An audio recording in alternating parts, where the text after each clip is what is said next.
नमस्कार प्यारे विद्यार्थियों, आप सभी का तहे दिल से हार्दिक स्वागत करता हूं। मैं आप सभी का मेंटर अमरदीप यादव। और जैसा कि आप सभी को मालूम है कि DFCCIL के एडमिट कार्ड आ चुके हैं। कई सारे लोगों ने अलग अलग पोस्ट के लिए इसमें फॉर्म भरा है। तो आज मैं बात करूंगा कि भारतीय रेलवे का इतिहास, एक आपने देखा होगा एक सेगमेंट है, that is history of Indian railways. तो इससे क्वेश्चन किस तरीके के आते हैं और DFCCIL एग्जैक्टली होता क्या है, इस पे सारी हम बात करेंगे। मैं कुछ पार्ट्स में इस वीडियो को बनाऊंगा, मतलब बहुत ज़्यादा नहीं, 3 से 4 पार्ट में इस वीडियो को बनाऊंगा और फिर कंपाइल करके आपको एक पूरा पार्ट दे दूंगा। तो फिलहाल आप कोशिश करिएगा कि चारों पार्ट में पढ़ लो, थोड़ा डिटेल पढ़ाऊंगा, फिर कंपाइल करके एक वीडियो पूरा बना दूंगा। तो आप लोग इससे बाहर बेटा 4 पार्ट में, इससे बाहर अगर मान के चलिए 5-6 क्वेश्चन भी आते हैं, ऑब्वियसली आएंगे, ठीक है, तो वो आपके इन 4 पार्ट से इजीली कवर हो जाएंगे। वैसे तो कहा जा रहा है कि 7 से 8 क्वेश्चन भी आ सकते हैं। चलिए, तो मैं आपको सीधा टू द पॉइंट बताता हूँ। शुरू करते हैं इसको। पहला पॉइंट, पहला फैक्ट ये है, देखो भारतीय रेलवे के बारे में आप लोगों को मालूम होगा, जो इंडियन रेलवे है वो पूरे वर्ल्ड में 4th प्लेस पे है।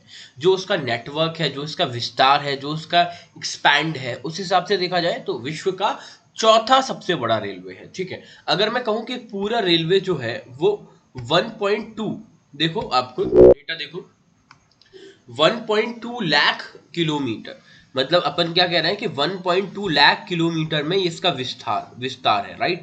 तो ये चीज आप याद रखेंगे। तो ये बहुत ज्यादा हो गया अगर देखा जाए, 1.2 लाख किलोमीटर में इसका विस्तार है। अगर आज बात की जाए तो लगभग 14 लाख यानी 14 लाख एम्प्लॉयज हैं जो वर्क कर रहे हैं इंडियन रेलवे में। तो ये चीज आपको याद रखनी है। भारतीय रेलवे अमेरिका की रक्षा विभाग, चीनी सेना वॉलमार्ट, चीन के राष्ट्रीय पेट्रोलियम, चीन के राज्य ग्रिड और ब्रिटिश स्वास्थ्य सेवा के बाद दुनिया का 7वां सबसे बड़ा नियोक्ता का मतलब समझते हैं, ठीक है, रेवेन्यू जनरेट करने वाला, ठीक है। तो ये 7वां सबसे बड़ा नियोक्ता है इन सभी के बाद, वॉलमार्ट से भी ज्यादा, सॉरी, वॉलमार्ट और अमेरिकी रक्षा विभाग और चीन के राष्ट्रीय पेट्रोलियम ग्रिड और उनकी जो स्वास्थ्य सेवाएं हैं ब्रिटिश की, उनसे ज्यादा, मतलब उनसे सॉरी कम, यानी सातवें, इनके बाद 7वें नंबर का सबसे बड़ा नियोक्ता है। तो ये चीज आप सभी को याद रखनी है। एक सबसे बड़ा डिफरेंस आप लोगों को यहाँ बताने जाऊंगा कि भारतीय रेलवे, अगर रेलवे जनता या रेल को अगर मैं देखूं, भारतीय रेल को, तो ये 3 तरीके से आप बांट सकते हैं, या इनकी सेवाओं को आप 3 तरीके की, जो इनकी सर्विसेज हैं वो 3 तरीके से आप क्लासिफाई कर सकते हैं। हालांकि अब आज के टाइम देखा जाए तो 4 टाइप भी आप कह सकते हैं, लेकिन अगर आप मेजरली पूछें तो 3 ही टाइप है, ठीक है। सबसे पहला टाइप है आपका एक्सप्रेस ट्रेन, दूसरा है मेल ट्रेन और तीसरा है पैसेंजर ट्रेन। ठीक है, मैं तीनों में डिफरेंस आपको बताऊंगा, बहुत इजीली समझ आ जाएगा, बहुत आसान वीडियो है, ध्यान से सुनिएगा। एक्सप्रेस ट्रेन, मेल ट्रेन और पैसेंजर ट्रेन। देखो पैसेंजर ट्रेन सबको मालूम है सबसे कम किराया, और इसमें सुविधाएं भी बहुत ज़्यादा नहीं होती, किराया भी बहुत कम होता है, स्टॉपेज बहुत ज़्यादा होते हैं पैसेंजर ट्रेन में। ठीक है, एग्जाम्पल भी दिया जाता है, कोई धीरे चलता है तुम पैसेंजर ट्रेन हो रहे हो क्या, तो मतलब बहुत ज़्यादा स्लो चलते हैं ऑब्वियसली। और मेल की अगर बात की जाए, इसमें लोग डिफ्रेंशिएट नहीं कर पाते मेल और एक्सप्रेस में। एक्चुअली मेल का किराया ज़्यादा होता है, आप कभी भी टिकट देखना, एक्सप्रेस से मेल का किराया ज़्यादा होता है। सुपर फास्ट का सबसे ज़्यादा, मेल का लेकिन एक्सप्रेस से ज़्यादा। ठीक है, तो किस तरीके से जरा देखेंगे। एक्चुअली होता क्या है, पहले आपने देखे होंगे रेल में कुछ कोच होते थे जिनमें आप मेल्स के लिए, मतलब आप बेसिकली डाक विभाग के लिए कुछ डिब्बों का इस्तेमाल किया जाता था और उनको RMS कहा जाता था, ठीक है, रेलवे मेल सर्विसेज करके, ठीक है। तो RMS डिब्बे कहा जाता था, लेकिन वो मेल गाड़ी जो होती थी उन्हीं में होते थे।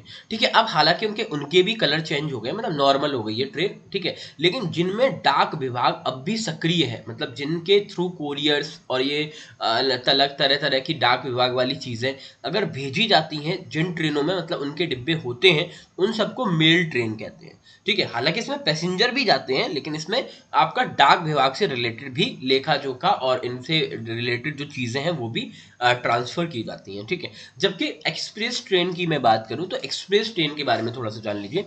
एक्सप्रेस ट्रेन में केवल पैसेंजर सर्विसेज होती हैं और ये काफ़ी फास्ट चलती हैं, लगभग अगर मैं अप्रॉक्स बताऊं तो 45 to 50 किलोमीटर तक ये चलती हैं। तो ये चीज़ें आप सभी को मालूम होनी चाहिए।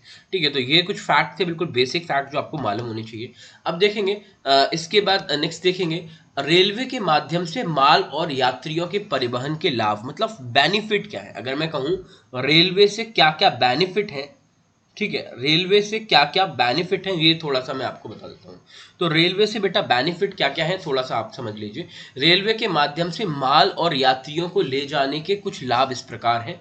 रेलवे परिवहन अन्य साधनों जैसे वायुमार्ग, रोडवेज आदि की तुलना में परिवहन का सबसे सस्ता और सुरक्षित साधन है। मैं रिपीट करता हूँ, रेलवे परिवहन जो है वो अन्य साधनों जैसे वायुमार्ग, रोडवेज आदि की तुलना में परिवहन का सबसे सस्ता। देखिए एक बहुत अच्छा बेसिक एग्जांपल देता हूँ। जैसे आपने बोला कि सर मुझे आगरा से दिल्ली जाना है, तो आप देख लें जो बस का किराया आपका अप्रोक्स में बता देता हूँ, लगभग होता है 350-400 रुपये। 350-400 रुपये आप नॉर्मल रोडवेज से आप जाएंगे तो आपका किराया लगेगा। आप एसी वाले से जाएंगे तो 600-700 रुपये किराया लगेगा। लेकिन आप कंपैरिजन करके देखो, अगर आप यहाँ पे नॉर्मल स्लीपर से भी जा रहे हो तो आपका किराया केवल 200 रुपये लग रहा है। तो ये डिफरेंस है, मतलब रेलवे सबसे सस्ता है कंपेयर टू, भाई अगर एयरवेज से जाएंगे तो ऑब्वियसली और ज्यादा महंगा पड़ेगा। कॉमन सेंस है कि आपका 4,000, 3,000, 5,000 रुपये खर्चा आ जाएगा। ठीक है, तो सबसे अगर कंपेरेटिवली देखा जाए तो सबसे सस्ता है आपका रेलवे। ठीक है, और जब आप किसी चीज को भी और जैसे किसी चीज को भी ले जा रहे हैं तो उसके लिए भी रेलवे सबसे सस्ता है, सुरक्षित है। सुरक्षित मैं इसलिए कह रहा हूँ, देखो अब जैसे मान लीजिए मौसम खराब हो गया, ठीक है, कोई दुर्घटना हो गई तो टूटने वगैरह का डर नहीं रहेगा। अब गाड़ी वगैरह में होगा या रोडवेज वगैरह में होगा तो वहां पे सामान टूट भी सकता है थोड़े बहुत से। ठीक है, पीछे से किसी ने मान लीजिए किसी ने टक्कर कर दी एंड ऑल, कुछ इस तरीके की चीज हुई तो दिक्कत हो जाएगी। ठीक है, तो मौसम का प्रभाव भी बहुत ज्यादा नहीं पड़ता, तो ये भी एक बहुत बड़ा बेनिफिट है आप कह सकते हो। तो ये सारी चीजें, ये बेनिफिट आपको याद रखते हैं। तो रेलवे परिवहन अन्य साधनों जैसे वायुमार्ग, रोडवेज आदि की तुलना में सबसे सस्ता और सुरक्षित है। इसके अलावा परिवहन के अन्य साधनों की तुलना में टूटने और दुर्घटनाओं की संभावना कम होती है। माल पर मौसम जैसे बारिश, कोहरा आदि का कोई प्रभाव नहीं पड़ता है। रेलवे परिवहन का एक बेहतर साधन है क्योंकि इसमें नियत कार्यक्रम और मार्ग हैं। कंपनियों के अनुसार यह लंबी दूरी के यातायात के लिए माल परिवहन का सबसे अच्छा तरीका है। रेलवे के माध्यम से वहन करने की क्षमता बहुत बड़ी है और इसके अलावा अधिक जो आपके वैगन्स हैं उनको जोड़कर कुछ बाहर बढ़ाने की सुविधा भी है। तो ये सारे बेनिफिट हैं ऑब्वियसली रेलवे के। ठीक है, अब थोड़ा सा मैं बात करूंगा कि रेलवे का जो हिस्ट्री है वो किस तरीके का है। तो हिस्ट्री ऑफ इंडियन रेलवे की जरा थोड़ी सी बात करेंगे और उसके बाद मैं आपको नेक्स्ट वीडियो अलग अलग पार्ट में बताऊंगा। बहुत छोटे छोटे वीडियो बनाऊंगा, मतलब आप यकीन मानिए केवल 1 से 1.5 घंटे में आपका पूरा रेलवे में कवर करा दूंगा। ठीक है, तो सबसे पहले शुरुआत होती है रेलवे की स्टार्टिंग 1832 में, 1832 आपको याद रखना ये ईयर है। रेलवे का पहला प्रस्ताव मतलब प्रपोजल पास किया जाता है मद्रास में। ये बेटा बहुत अच्छा सवाल है, बहुत सारे लोग हिस्ट्री जिन्होंने अच्छे से पढ़ रखा है वो जानते हैं और कई बार रिपीटेडली ये क्वेश्चन आता भी रहता है। ठीक है, तो 1832 में यानी 1832 में पहली दफा रेलवे का प्रपोजल यहाँ पे दिया गया मद्रास में।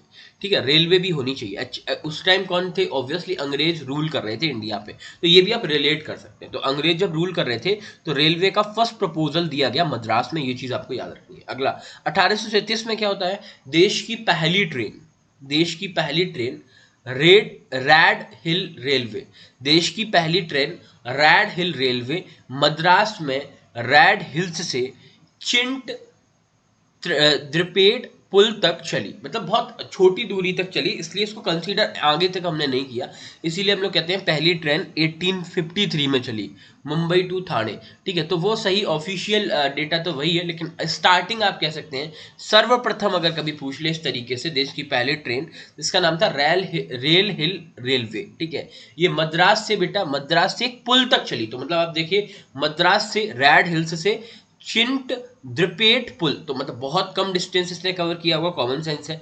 तो ट्रेन को रोटरी स्टीम, ठीक है, रोटरी स्टीम से ही चलती थी उस टाइम ट्रेन, आप सभी को मालूम है। ट्रेन को रोटरी स्टीम लोकोमोटिव इंजन द्वारा चलाया गया था जिसे विलियम एवरी द्वारा निर्मित किया गया। ये सवाल थोड़े इंपॉर्टेंट हो सकते हैं।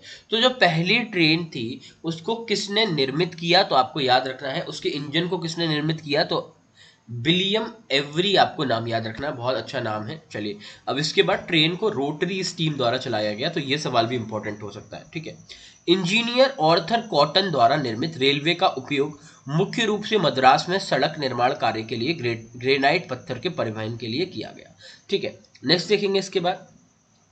अब 1845 में क्या होता है, गोदावरी बांध निर्माण, रेलवे का निर्माण राजमुंदरी के डोलेश्वरम में किया गया। इस संरचना का निर्माण भी ऑर्थर कॉटन, तो ये नाम बहुत इंपॉर्टेंट है बेटा। आप इंडियन रेलवेज की स्टार्टिंग जितना भी स्टार्टिंग हिस्ट्री है उसमें क्या होगा, आप एक नाम बार बार पढ़ेंगे, दैट इज ऑर्थर कॉटन। तो अगर कभी भी आ जाए कि एक बहुत बड़ी भूमिका किसकी रही इंडियन रेलवेज को एक्सपैंड करने की, स्टार्ट करने की, तो आप याद रखेंगे ऑर्थर कॉटन। ये एक बेसिकली पेशे से इंजीनियर थे। ठीक है, अगला देखेंगे। अब 8 मई 1845 में क्या हुआ, मद्रास रेलवे को समामेलित किया गया, जिसके बाद ईस्ट इंडिया रेलवे को शामिल किया गया। ठीक है, अब 1 अगस्त 1849 में देखेंगे तो क्या होता है, बृहद भारतीय प्रायद्वीपीय रेलवे का गठन संसद के अधिनियम द्वारा किया गया। मतलब यहाँ पे क्या होता है, एक तरीके से एक समिति बनाई जाती है रेलवे के गठन को लेकर। ठीक है, इसके बाद क्या होता है, 17 अगस्त 1849 को गारंटी प्रणाली शुरू की गई। ये इंपॉर्टेंट है, जो भारत में रेलवे का निर्माण करने के लिए इच्छुक निजी ब्रिटिश कंपनियों को मुफ्त जमीन और 5% वापसी की गारंटी देगी। ये बहुत इंपॉर्टेंट है। तो एक बार सवाल आया भी हुआ है कि गारंटी प्रणाली की शुरुआत कब की गई, तो आप सभी को याद रखना है। ठीक है, 1849 में। ठीक है, चलिए इसमें क्या था कि जैसे कोई अब यहाँ पे क्या है, कोई भी ब्रिटिश कंपनी, निजी प्राइवेट कंपनी हो सकती है, ठीक है, वो क्या होगी, उसे मुफ्त में जमीन दी जाएगी और उसे 5% वापसी की भी गारंटी दी गई। तो ये देखिएगा, ये सरकार की योजना थी उस समय ब्रिटिश गवर्नमेंट की। अगला देखेंगे 1851 में रुड़की में सोलानी एक्वायर्ड रेलवे बनाया गया। कहाँ पे, रुड़की में, तो याद रखेंगे इसे थॉमसन